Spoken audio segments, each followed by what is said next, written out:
आज की यूथ जिसके हाथ में कल पेन होता था, आज उसके हाथ में सिर्फ कंट्रोलर है। कल वो दुनिया को लीड करने का ख्वाब दिखता था, आज वो स्क्रीन के अंदर घंटों घंटों तक एक ऐसे डिजिटल बैटलफील्ड में मर रहा है जहाँ से कोई मेडल उसकी ज़िंदगी नहीं बदलता। मैं आज आपसे एक सख्त सवाल पूछती हूँ, क्या हमारी नई नस्ल प्लेयर्स बन रही है या स्लेव्स? अस्सलामुअलैकुम, कैसे हैं आप सब? आज की मैं वीडियो बना रही हूँ गेमिंग एडिक्शन पे। अगर आपने मेरा चैनल सब्सक्राइब नहीं किया तो प्लीज़ मेरे चैनल को सब्सक्राइब कर दें और वीडियो को लाइक करें और उसको शेयर करें। तो चलते हैं वीडियो की तरफ। गेमिंग शुरू में एक फ़न एक्टिविटी होती है, एक छोटी सी हॉबी, लेकिन जब हॉबी आदत बन जाए और आदत फिर एडिक्शन में बदल जाए तो उसे हम कहते हैं डिजिटल स्लेवरी। साइंस के मुताबिक जब हम गेम जीतते हैं या कोई लेवल कंप्लीट करते हैं तो दिमाग में एक केमिकल रिलीज़ होता है, डोपामाइन। ये डोपामाइन एक फील गुड केमिकल है जो हमें थोड़ी देर के लिए खुशी देता है, लेकिन जब ये केमिकल आर्टिफिशियली बार बार रिलीज़ होता है इंसान उसका एडिक्ट बन जाता है। आज के यूथ के लिए gaming is not just entertainment, it's an escape from reality. College का स्ट्रेस, फैमिली का प्रेशर, ज़िंदगी की फ्रस्ट्रेशन सब भूलने के लिए एक लॉबी ज्वाइन करो और घंटों घंटों एक तक हेडशॉट, विनर चिकन डिनर की दुनिया में खो जाओ। एक स्टूडेंट ने कहा कि मैं रात को सिर्फ एक गेम खेलता हूँ, बस एक मैच, लेकिन एक मैच 30 मिनट्स का होता है। फिर कहता है कि चलो दूसरा भी खेल लेते हैं और फिर पता चलता है कि सुबह के 4 बज गए हैं। ये टाइम वेस्टिंग लूप यूथ को स्लो पॉइजन की तरह ख़त्म कर रहा है। रिमेंबर, जो वक्त चला गया वो कभी वापस नहीं आता। एक और मसला जो गेमिंग ने यूथ में इंजेक्ट कर दिया वो है एब्यूजिव कल्चर। गेमिंग लॉबीज़ में जाओ, छोटे छोटे बच्चे जो 10-12 साल के हैं ऐसी गालियाँ देते हैं कि शायद जो उनके माँ बाप ने कभी ज़िंदगी में ना सुनी हो। PUBG, call of duty, GTA, इन सब के वॉइस चैट्स में सिर्फ टॉक्सिसिटी मिलती है। एक दूसरे की इज़्ज़त तबाह करना, चीप जोक्स, ट्रोलिंग, ये सब नॉर्मल बन गया। एक रियल एग्जांपल, कराची में एक 13 साल का लड़का पबजी खेलते खेलते इतना गुस्सा हुआ कि उसने अपने भाई को छुरी मार दी, सिर्फ इसलिए कि गेम में वो हार गया था। सोचें, एक छोटी सी डिफीट और इंसान का पेशेंस लेवल इतना ख़त्म हो गया। ये गेम्स हमें एग्रेसिव, शॉर्ट टेम्पर्ड और एब्यूजिव बना रही हैं और ये सब एक नॉर्मल कल्चर बन गया। क्या आप नोटिस करते हैं कि एक लड़का अपने रूम से बाहर नहीं निकलता? खाना भी वही, दोस्तों की मीटिंग भी वही, ज़िंदगी भी वही, सिर्फ गेमिंग चेयर और स्क्रीन। ये असल में स्लेवरी है। अलार्म क्लॉक उनका कंट्रोलर है, रैंक्स उनके फ्यूचर हैं, स्किन्स उनकी इन्वेस्टमेंट है और स्ट्रीमर्स उनके रोल मॉडल्स। जिस तरह ड्रग्स इंसान को स्लेव बना देती है ना, गेमिंग भी एक नशा है जो यूथ को अपने जाल में फंसा चुका है। पाकिस्तान में क्या हुआ है? 2020 में लाहौर में एक 16 साल की लड़के ने सुसाइड कर ली, सिर्फ इसलिए कि उसके पेरेंट्स ने उसका पबजी अकाउंट डिलीट कर दिया था। इस्लामाबाद में एक और केस हुआ जहां एक स्टूडेंट ने अपनी मां को गोली मार दी क्योंकि उसने उसे गेमिंग से रोका। इंटरनेशनली अगर हम बात करें तो साउथ कोरिया में एक लड़का 50 घंटे कॉन्टिन्यू स्टारक्राफ्ट खेलता रहा और वहीं पर मर गया। चाइना में एक 17 साल का गेमर ने अपने हॉस्टल में 3 दिन कॉन्टिन्यूस पबजी खेली और ब्रेन हैमरेज से डेथ हो गई। ये रियल स्टोरीज हमें बताती हैं कि गेमिंग एडिक्शन कोई छोटी चीज़ नहीं है, ये एक लाइफ थ्रेटनिंग प्रॉब्लम है। गेमिंग का सबसे बड़ा नुकसान सिर्फ फिजिकल नहीं बल्कि मेंटल और स्पिरिचुअल भी है।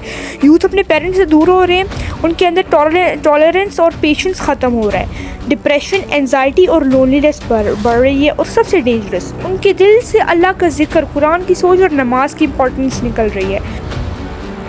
एक सर्वे के मुताबिक गेमिंग एडिक्ट्स में से 70% लोग डेली नमाज छोड़ देते हैं क्योंकि वो कहते हैं बस ये एक राउंड फिनिश कर लूँ। सोचिए, एक राउंड के लिए अल्लाह का हुक्म सेक्रीफाइस करना।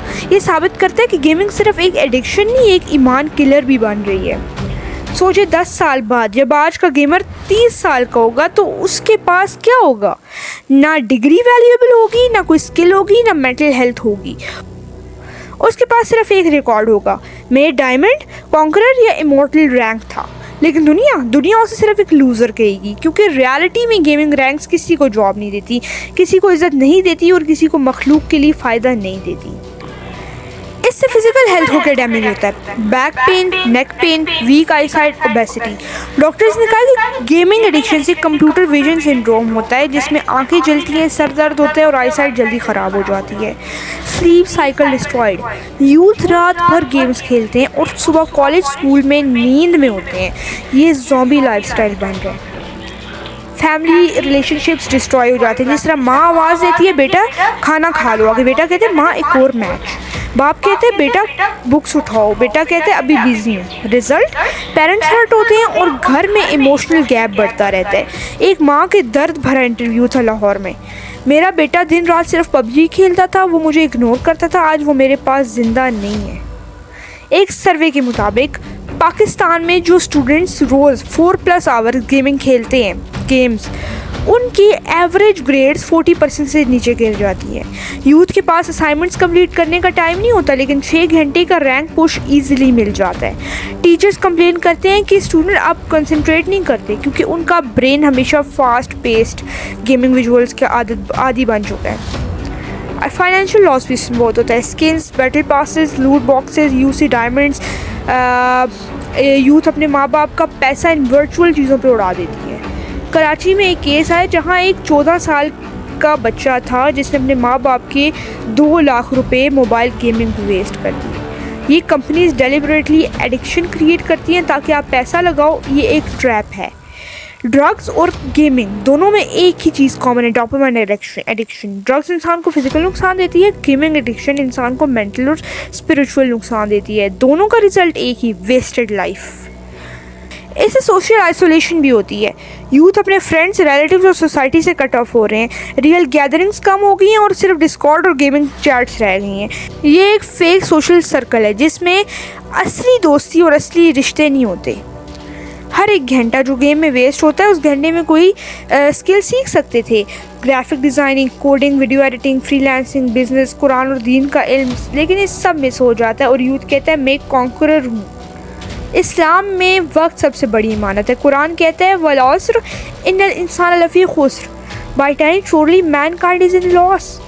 हर वो एक्टिविटी जो इस वक्त ज़ाया करे और इंसान को अल्लाह के ज़िक्र से दूर ले जाए, वो नुकसान है।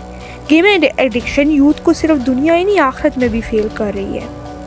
ये वीडियो ना बनाने का एक मकसद है कि वेकअप कॉल देनी है मुझे उन लोगों को जो लोग गेमिंग में अपना टाइम ज़ाया कर रहे हैं। देखिए ये एक हॉबी हो सकती है, लेकिन आप लोग इसको अपनी ज़िंदगी नहीं बना सकते। गेमिंग में ये नहीं कह रही कि गेम्स खेलना कोई गलत बात है, लेकिन गेमिंग को अपनी लाइफ बनाना गलत बात है। गेमिंग की वजह से अगर आप लोग अपने सोशल सर्कल से दूर हो रहे हो, अगर आप अपने फ्रेंड्स फैमिली से दूर हो रहे हो, अगर आप अल्लाह से दूर हो रहे हो, तो ये एडिक्शन है बहुत बड़ी और ये आपका ईमान किल कर रहा है, स्पिरिचुअली भी डिस्ट्रॉय कर रहा है, आपको इमोशनली भी और मेंटली भी डिस्ट्रॉय कर रहा है।